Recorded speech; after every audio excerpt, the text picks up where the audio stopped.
Today we're talking the latest and greatest Xbox topics, including a brand new Xbox update, Xbox Game Pass news, and more. Let's get into it.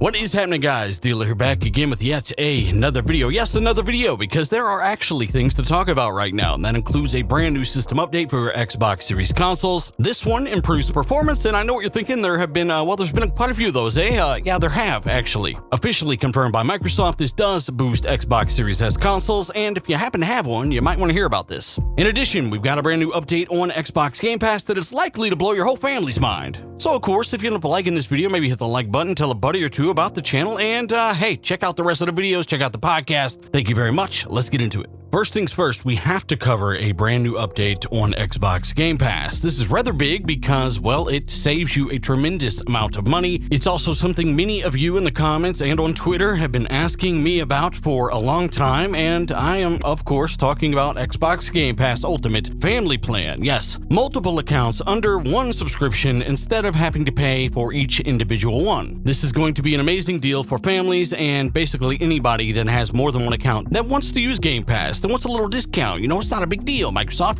give us a little break. And look, that's what they ended up doing. They're actually doing this. They're testing it right now officially in a few territories. So let's get into it. Now, there's no better source than the actual official source, which would be Xbox. So, yes, of course, you go to their website, you type in new Xbox crap, and this pops up. Xbox.com. Xbox insiders in Colombia and Ireland can preview a new Game Pass offer starting today. Starting right now in Colombia and Ireland, Xbox insiders can preview the new Xbox Game Pass Family Share Plan. They say it's their brand new Xbox Game Pass tier that allows multiple people to share Game Pass benefits. Again, this is official. They are actually doing this and testing it right now. Now, importantly, they do say that you can add up to 4 different people onto your Xbox Game Pass account. Now, they say this will work across PC, console, and cloud, and with this new subscription tier, you will actually be able to add up to 4 people to your subscription. Every single active account there will get its own unique access to Xbox Game Pass Ultimate Games, all the benefits that are included. Now, it's worth noting that if you share your Game Pass account, you cannot do that with anyone outside of your own country, at least right now in the beta phase. The people you share it with, if you happen to be in Ireland or Colombia right now as an insider doing this, don't need to be insiders, but again, they do need to be in the same country. Now, they do say your subscription will stack. It's not going to cancel out and get rid of everything you already have. It'll just transfer over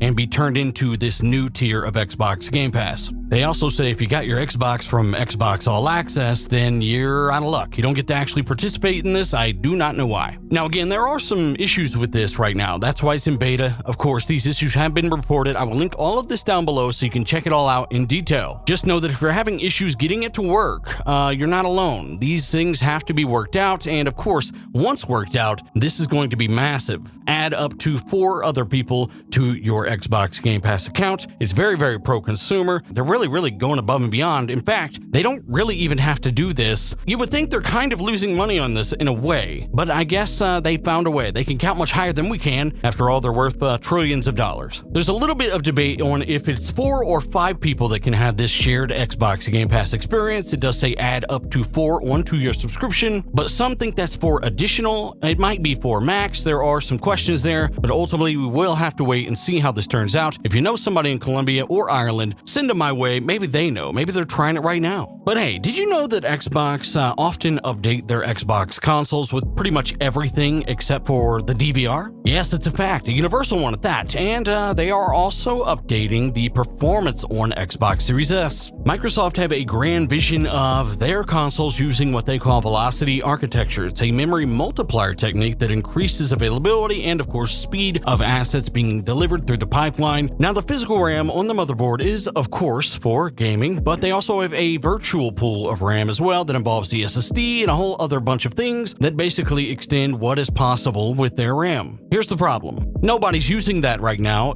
Nobody at all. So, you've got developers that are finding issues with RAM limitations, at least on poorly optimized games and engines. Yes, it is an issue apparently for some developers. Meanwhile, we see some of the biggest games on the next generation consoles right now that are enhanced. Yeah, you see those running just fine, no complaints complaints about the RAM, so it's really hit or miss. Well, Microsoft are trying to remedy the issue some developers are having by speeding up parts of the system and, of course, freeing up hundreds and hundreds of megabytes of additional RAM. This, of course, will be used for games. Anyways, now that we got that out of the way, let's get into the article. Microsoft gives Xbox Series S devs more memory to improve graphics performance. It says, a new Xbox software development kit update has been delivered to developers. This frees up more memory for developers to access Xbox Series S, the games, and it even boosts performance in certain titles. Now, of course, this was revealed in a Microsoft GDK video to developers, and they do say in the video that there are hundreds of additional megabytes of memory that are now available to Xbox Series S developers. This update gives developers more control over the memory of the system, which can improve graphics performance. Now, we've already covered these systems, how powerful they are, the tools, why they're not ready, the drivers that are robbing performance, and this is a good example of that. In this GDK update, they did address some performance bugs, some things that were happening driver level that were robbing performance. They say that they addressed an issue where graphics virtual addresses were not being assigned properly. They were being assigned considerably slower than non-graphical virtual assets. Again, this is something we had covered, nearly 2 years ago, a year and a half ago before the systems came out. We were hearing from some developer friends that,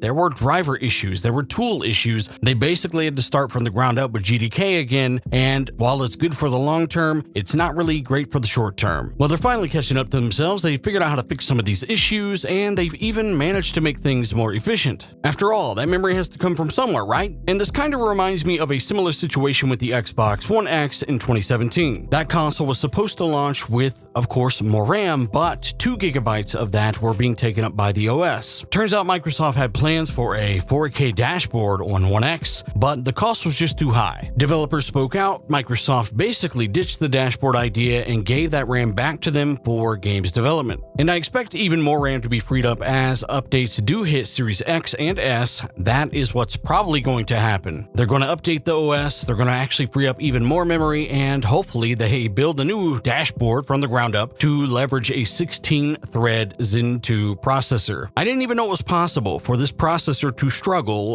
while capturing a clip or a screenshot. Your whole game starts to stutter, the sound goes wonky, and you just pray that it doesn't freeze or crash. That's because everything that it's running on it right now, everything running on a Series S or a Series X is basically carryover. It's carryover from a 2013 Xbox One, the same dashboards. Of course, they have a few exclusive features, but it's all carryover, and that does include the trash DVR that needs fixed badly. So we covered things like FSR 2.0 coming to Xbox Series X and S, a system-level reconstruction technology that basically doubles performance in some cases. It's not perfect, but I expect that to improve as well. You've got these memory optimizations and bug fixes. There are a lot of things that we have in store for gaming over the next several years, and I think games are going to look so incredible that it might blow our faces off the backs of our head. Yeah, I know it didn't make sense, but guess what? I mean it. Games are really going to look that great, and you can already see it in games we have today. Not to mention the frame rates, which is really what we all wanted this generation. We get both of these things. You get to have your cake and eat it too. Great looking games at 60 FPS and higher on Series X and even Series S. So, I would like to know what you think about this. I've linked all of this stuff down below. As always, there are some really cool optimizations that have been done here, and hopefully games start to run a little bit better on Series S. The ones that are struggling anyway, the ones that have bottleneck issues, where some developers have managed to get over those issues, even the most beautiful games on Series S, things like Metro Exodus, running at 60 FPS with full global illumination. Yeah, there's no real issues here that I'm aware of. It runs pretty smooth, but the smallest indie game might have issues with that, and I think it comes down to talent, time, resources, of course,